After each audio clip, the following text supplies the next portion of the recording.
وار گرد دست باشد با دسته برقچی به میدان نبرد وارد شد و خود هدفهای بلندتری را میگذارند. معلوم است که رقابت کردن برای مقابل استقلال برای قهرمانی در کشور استانداردی منوچهر جلیلوف ارسالی به داخل جریمه ضربه و این وضعیت را دروازه‌بان برطرف میکند. منوچهر جلیلوف پرتاب نوبتی به داخل جریمه ضربه و گل. قبلی هم فوتبالبازان شهر دوشنبه به حمله گذاشتند.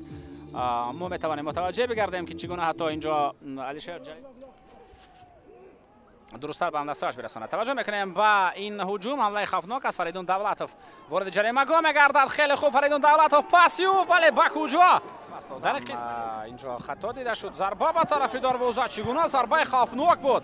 خط حمله میرساند. توپ تا امیربک جورابایف میرسد. مبارزه بسیار خوبی امیربک جورابایف پاسیو و ضربه به طرف دروازه. آنجا دنیار شمخی تو رو به داخل جریمه میرساند و محمد جان رحیموف از این موقع ضربه خود نازم بابا جانوف. مبارزه در کنار پرتاب به داخل جریمه و مهردین حسنوف یسال به داخل جریمه دوار اشاره میکند که اینجا قاعده بازی ویران شد.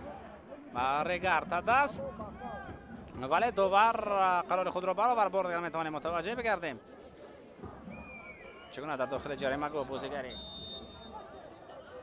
منوچهر جلیلوف ضربه و گل.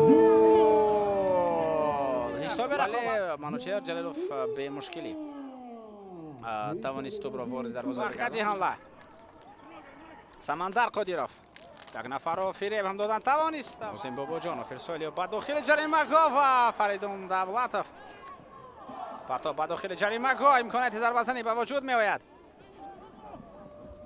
حمله نوبتی دسته استقلال و پاسیو ضربه و خیلی ضربه خوب اجرا کرده شد. نزدیک کوشش نوبتی از سیلوک تیمور پرتاب به داخل جریمه ضربه نوبتی اجرا میگردد و چگونه اینجا بازیگرانی که مایل به خط هجوم هستند و وارد میدان شدن. ضربه به طرف دروازه تا همین دم کارت زرد نشون نداده شده بود. عبدالله شریفوف این زمان با تو برسالیو و بهترین امکانیت ضربه یک ضربه دیگر و تو بالاتر از دروازه می رود. برطرف سازد اینجا باشد. اکنون مهردین حسنوف باید مبارزه برد و در نهایت بختیار قلندرов تو را در داخل جریمه میگیرد. ضربه میزند یا پاس داد. پرتاب به داخل جریمه و چگونه کوارد و فریمپونگ به توپ نرسید. یک کوشش دیگر ضربه و خوجند و وحش می باشد. دوستان عزیز توجه به حمله میکنه. هجوم خوفناک به نظر میرسد. کمی توپ را از خود دورتر گذاشت فوتبالباز دسته است. علیشهر جلیلوف امکانیت ضربه زنی و موقع ضربه زنی میجوید ولی پاس خوب داد به تبریز اسلاموف. پاس تبریز امکانیت ضربه و تو بالاتر از دروازه از میدان بیرون شد. پاسی خیلی خوبی امیربک جورابایف با خط هجوم امکانیت ضربه و مسرور غفوروف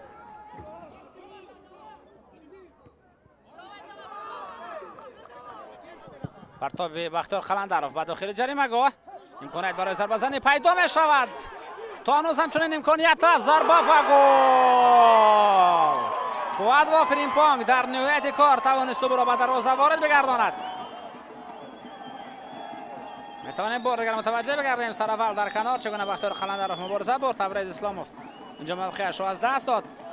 بعداً فریدون دولتوف تو به نزدیک کوارد و فریمپونگ میآید و بازیگر مذکور با یک چند امکانات نوبتی پرتاب به داخل جریمه فرصت خوب پیدا می شود و دو فوتبالباز خلاص هستند. جهانگیر ارگاشف توپ در نظارت فوتبالبازان شهر ترسوزاده باقی میماند یا نه باقی میماند بر مقابل جهانگیر ارگاشف.